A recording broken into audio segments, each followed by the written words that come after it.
डर की दास्तान। अक्सर हमारे पहाड़ों में कुछ ऐसे राज छुपे होते हैं जिनका बाहर आना खतरे से खाली नहीं होता। लेकिन अगर आपका बुरा वक्त चल रहा हो तो ऐसी चीज़ें आपके सामने खुद ब खुद आ जाते हैं और आप चाहकर भी उनसे मुंह मोड़ नहीं सकते। ऐसी एक कहानी है जो पहाड़ों में बसती है। कुछ शादीशुदा दोस्त पहाड़ों में घूमने आते हैं जिनके नाम शाहीन, रफ़ीक, प्रभाकर, नंदिनी और अतुल थे। यह सब के सब पहाड़ियों में अपनी छुट्टियां मनाने आए थे। एक दिन ऐसे ही पहाड़ों में घूमते हुए उन्हें एक पेड़ के नीचे एक चिराग मिलता है जो देखने में काफ़ी पुराना होता है। चिराग को देखते ही उन्हें चिराग के जिन्न की याद आ गई जो लोगों की मनचाही ख्वाहिश पूरी करता है। प्रभाकर ने चिराग को उठाया और उसे घिसना शुरू किया, लेकिन काफ़ी घिसने के बाद भी उसमें से जिन्न बाहर नहीं आया।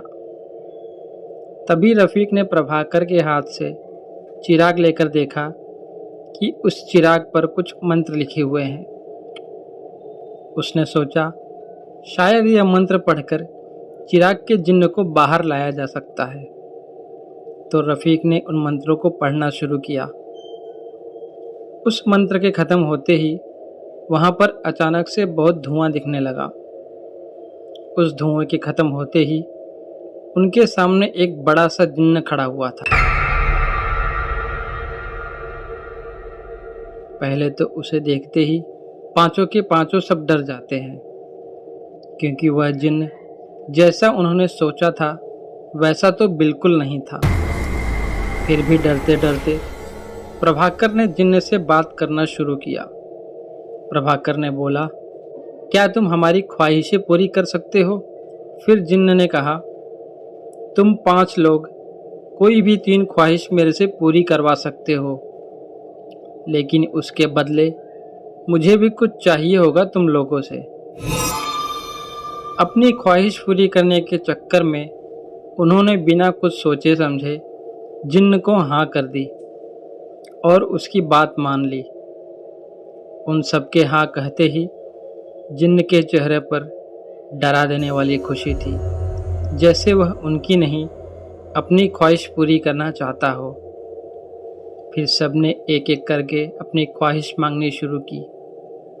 तो सबसे पहले प्रभाकर ने कहा कि उसे 25 करोड़ की लॉटरी लग जाए और वह अमीर बन जाए। प्रभाकर, जो कि एक गरीब घर से था, वो जल्दी ही अमीर बनने के लिए लॉटरी का टिकट लेता था, तो उसने अमीर बनने की ख्वाहिश पूरी करनी चाहिए। जिन्न ने प्रभाकर की ख्वाहिश सुनने के बाद कुछ मंत्र पढ़े। तभी प्रभाकर का फ़ोन बज उठा। यह फ़ोन उसके घर से उसकी माँ का था, जिन्होंने फ़ोन पर कहा कि प्रभाकर को 25 करोड़ की लॉटरी लगी है। लॉटरी की बात अपनी माँ के मुंह से सुनते ही प्रभाकर की खुशी का ठिकाना नहीं रहा। सबने देखा कि जिन्न सच में ख्वाहिश पूरी कर सकता है। अब रफ़ीक ने अपनी ख्वाहिश बताई कि उसे एक बंगला और एक गाड़ी चाहिए। जिन्न ने उसकी भी ख्वाहिश पूरी की। अब बस अतुल बचा था, जिसकी ख्वाहिश थी कि उसे एक बहुत ही सुंदर लड़की से शादी करनी है। अतुल कुंवारा था, तो उसने सुंदर लड़की ही मांगी। जिन्न ने जादू से वहाँ एक सुंदर लड़की खड़ी कर दी, जिसकी सुंदरता देखते ही अतुल उस पर मोहक हो गया। सबकी ख्वाहिश पूरी करने के बाद जिन्न चिराग में चला गया और मन ही मन खुश हो रहा था। सबने चिराग को वहीं पहाड़ों में छोड़ दिया और छुट्टी ख़त्म कर अपने अपने घर लौट चुके थे। सबकी ज़िंदगी सुधर चुकी थी। फिर 10 दिन बाद वो चिराग अचानक से पहाड़ों से गायब हो गए प्रभाकर और नंदिनी के घर आ जाता है। नंदिनी चिराग को देखकर चौंक जाती है। क्योंकि चिराग तो उन्होंने पहाड़ों में छोड़ा था, तो ये यहाँ कैसे आ गया। नंदिनी ने चिराग को उठाया और प्रभाकर के पास दिखाने गई। कमरे में पहुंचते ही जिन्न चिराग से बाहर आ गया। जिन्न को देख दोनों डर गए। तभी जिन्न ने बोला, मैंने तुमसे कहा था तुम्हारी ख्वाहिश पूरी करने के बाद मुझे कुछ चाहिए होगा। दोनों को लगा ये जिन्न क्या ही मांगेगा। तभी जिन्न ने कहा, मुझे तुम दोनों से खून चाहिए। खून सुनते ही दोनों के पसीने छूट गए। तभी जिन्न ने अपने हाथ बड़े किए और दोनों उसके हाथों के बीच में आ गए और जिन्न ने जोर से ताली बजाई।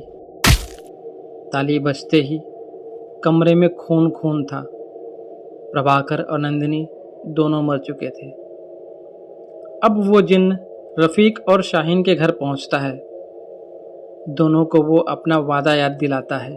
तभी उसने फिर से अपने बड़े हाथ से दोनों के ऊपर मारा और दोनों वहीं मर गए। और जिन्न ने दोनों का खून पिया। वो खून पी ही रहा था कि वहाँ वो सुंदर लड़की आती है जो अतुल के साथ थी। उसने भी अतुल को मारकर उसका खून पिया था। दरअसल वो जिन्न कोई आम जिन्न नहीं था, वो एक शैतान जिन्न था जिसे जिन्न के समूह से सरदार को मारने की कोशिश करने के कारण श्रापित करके बाहर निकाल दिया गया था। उसे चिराग में मंत्रों से बांधकर दफना दिया गया था।